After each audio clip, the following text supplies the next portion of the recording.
Hey, St. John, this is Pastor Adam, and we are trying something new here. I'm sitting down with Kris Camealy. Hi, Kris. Hello. How are you doing today? Good. How about you? I'm doing well. We are recording some episodes for a Lenten book study. Throughout the season of Lent, we are going to look at Henri Nouwen's The Return of the Prodigal Son, and those of you that have been in some of the book discussion groups that I lead or Deaconess has, we wanted to take that idea and put it into a sort of podcast format and kind of have these companion discussions. Is that kind of fair to say? Yeah, I think so. And so Kris is here. Can you just maybe tell us a little bit about yourself? Okay. Well, longtime member of St. John. We've been here 18 or 19 years. I don't know. Long time. I have 4 kids. Most of you know them.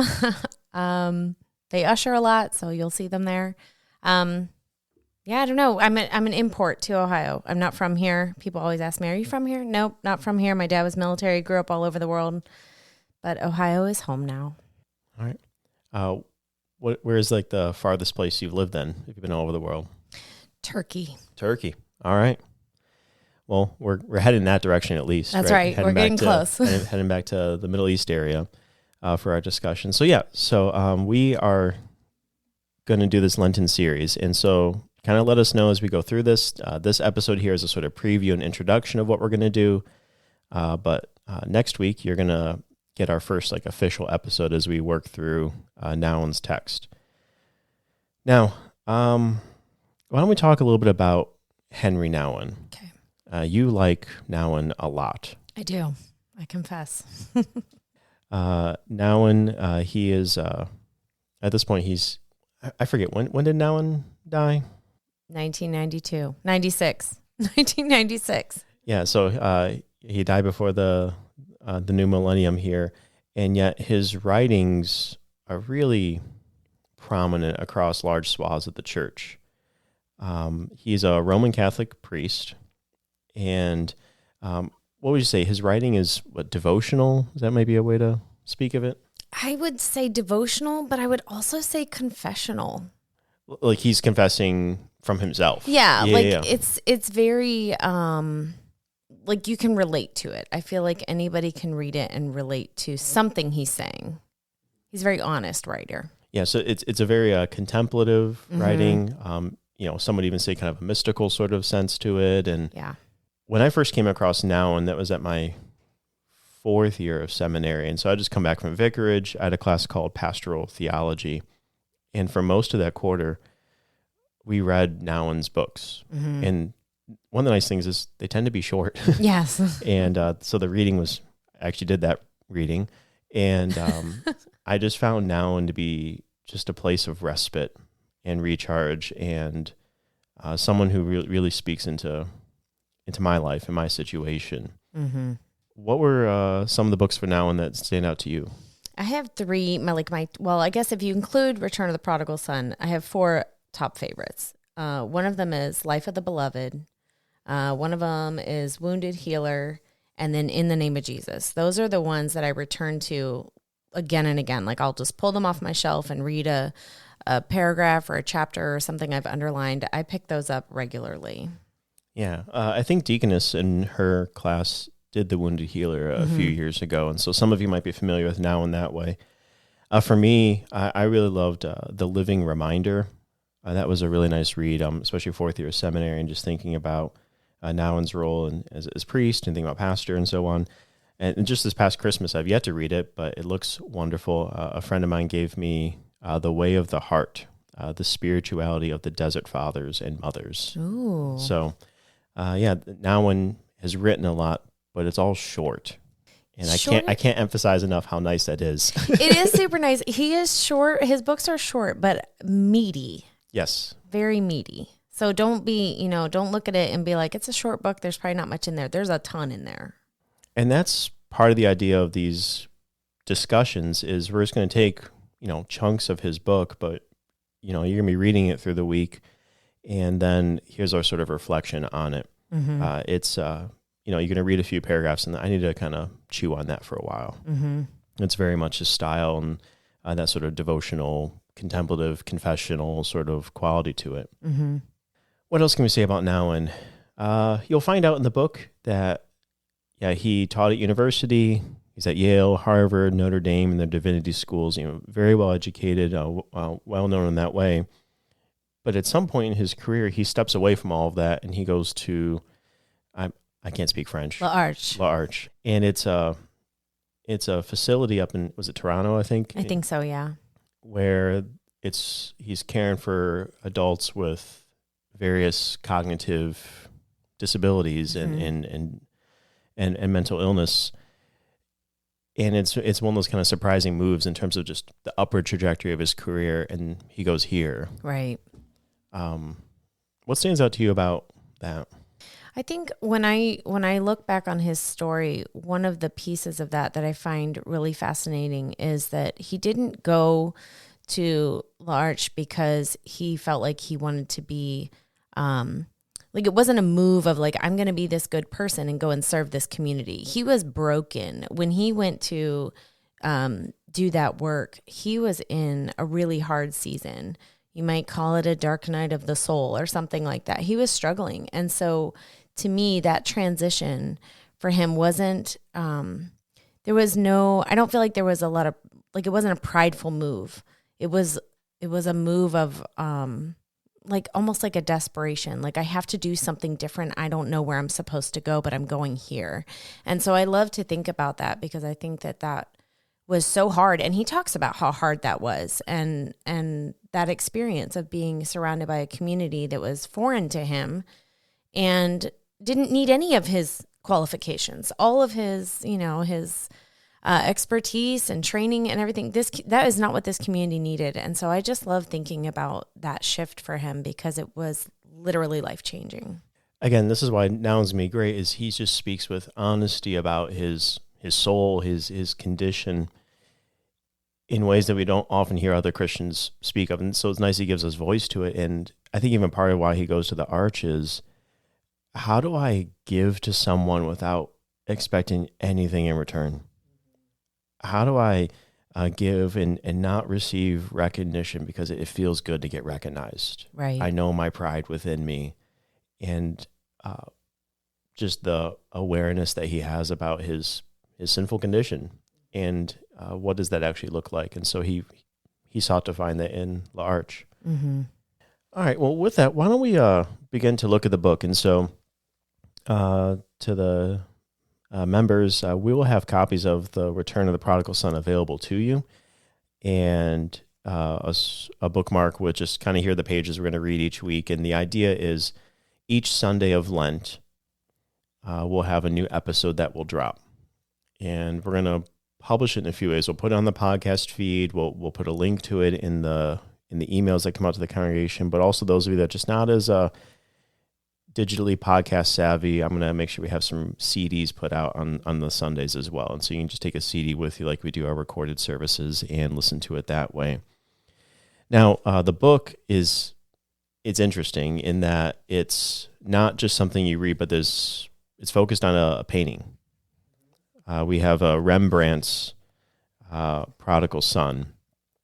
And in your copy of The Return of the Prodigal Son, you're going to have the image of Rembrandt's Prodigal Son. And why is that included in the book? How have you used it in your reading, Kris? There's so many times where, as I'm reading Nouwen's references to the painting, because he does talk a lot about the painting, he points you back to the painting. So having the painting right there in the book, there are tons of times where I just kept flipping back and looking at the painting and trying to see what he was talking about. And it's a helpful like companion piece, I think, as you're reading, to be able to just reference the painting right there. Awesome. And then one other thing is you'll notice in the narthex, we're going to have a framed print or a poster of the painting there as well. And so you're more than welcome to check that out throughout Lent as well and kind of make it a larger view of it. Now, when you read this text, we talked about Nouwen, contemplative, devotional, confessional. We would definitely encourage, read at your pace, which might be read a few pages. I'm going to take a break and chew on that for a while. The reading is not long. We're going to spend all of Lent looking at this book. And what is it, like 130 pages? Yeah, It's short. Yeah. It's just 130 pages. And so kind of pace that for yourself and stretch it throughout the week. That might be a good way to go. But at the same time, we were talking before recording of you just have a hard time just putting them down. Right? Yeah. And so don't be surprised if you find yourself in that sort of boat. I just want to keep reading. Mm-hmm. And that's totally cool. Yeah, I had both experiences. I had the experience of wanting to keep reading and then other mornings reading a chunk and just being like, I have to stop and I have to sit with this. So you might go back and forth. I think another thing to keep in mind, and this is something we'll emphasize in the book groups, is I like to read from various swaths of Christianity and folks from different backgrounds and traditions in the church.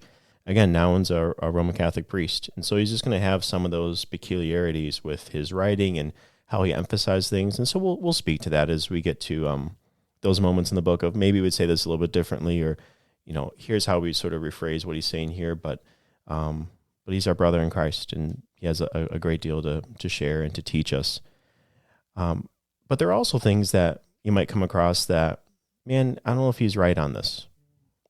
And part of this to ask yourself is it because he's not right with what the Christian faith is saying, or is it just something that he's challenging something within ourselves? And that's always a thing to be thinking of, is that we are being formed and shaped constantly.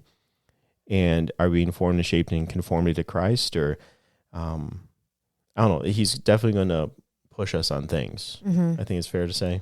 Yeah, I think it's fair to say. And I think it's one of the things I try to remind myself when I encounter something in a text that challenges me or makes me kind of go, wait a minute, is to ask myself, like, why am I reacting the way I'm reacting to it? Is there something here that I need to consider, something I need to think about? Is it because it, like you said, is it speaking against my faith, or is it just something I haven't run into and it's causing me to kind of question what is my discomfort level? So I think as you read any book, but especially The Prodigal Son, I think it's helpful to just ask yourself, like, what is going on? Why do I feel this way about what I'm reading? And I think that, to me, Nouwen's trustworthy. Like, he's pointing you towards Christ always. I've not encountered one sentence from him where I felt like he was trying to send me a different direction. So knowing that about what I'm reading makes me feel like it's okay if I encounter something that's uncomfortable or weird, because I know that his goal is always pointing me towards Christ. Yeah, absolutely. That's why we're going to do this. And it's great for Lent. And I love his views of Jesus throughout. And this is just a good reminder of any sort of theological writing or reading or podcast. Mm-hmm. Where is it in sync with the faith? And nothing is going to be perfectly there. We don't just wholeheartedly endorse Luther and everything he says. That's not what it means to be Lutheran. It's, where is this in sync with Jesus? And how is this pointing us to Jesus? And if that's what it's doing, we're on a good place here. So we're just getting ahead of a few lines in the book that I'm sure will raise some questions. So you have yet to find those out, I guess. It'll be good. All right, let's go ahead and bring this episode to a close. And next time we're going to have read through the first 25 pages of the book. And to close us out, Kris, would you mind reading for us the parable? Sure. There was a man who had 2 sons. The younger one said to his father, "Father, let me have the share of the estate that will come to me." So the father divided the property between them. A few days later, the younger son got together everything he had and left for a distant country where he squandered his money on a life of debauchery. When he had spent it all, that country experienced a severe famine, and now he began to feel the pinch. So he hired himself out to one of the local inhabitants, who put him on his farm to feed the pigs. And he would willingly have filled himself with the husks pigs were eating, but no one would let him have them. Then he came to his senses and said, "How many of my father's hired men have all the food they want and more, and here I am dying of hunger? I will leave this place and go to my father and say, 'Father, I have sinned against heaven and against you. I no longer deserve to be called your son. Treat me as one of your hired men.' So he left the place and went back to his father. While he was still a long way off, his father saw him and was moved with pity. He ran to the boy, clasped him in his arms, and kissed him. Then the son said, 'Father, I have sinned against heaven and against you. I no longer deserve to be called your son.' But the father said to his servants, 'Quick, bring out the best robe and put it on him. Put a ring on his finger and sandals on his feet. Bring the calf that we have been fattening and kill it. We will celebrate by having a feast, because this son of mine was dead and has come back to life. He was lost and is found.' And they began to celebrate. Now the elder son was out in the fields, and on his way back, as he drew near the house, he could hear the music and dancing. Calling one of the servants, he asked what it was all about. The servant told him, 'Your brother has come, and your father has killed the calf we have been fattening, because he has gotten him back safe and sound.' He was angry and then refused to go in. And his father came out and began to urge him to come in. But he retorted to his father, 'All these years I have slaved for you, and never once disobeyed any orders of yours. Yet you never offered me so much as a kid for me to celebrate with my friends. But for this son of yours, when he comes back after swallowing up your property, he and his loose women, you kill the calf we have been fattening.' The father said, 'My son, you are with me always. All I have is yours. But it was only right that we should celebrate and rejoice, because your brother here was dead, and he has come to life. He was lost and is found.'" Thanks, Kris. We'll see you next time.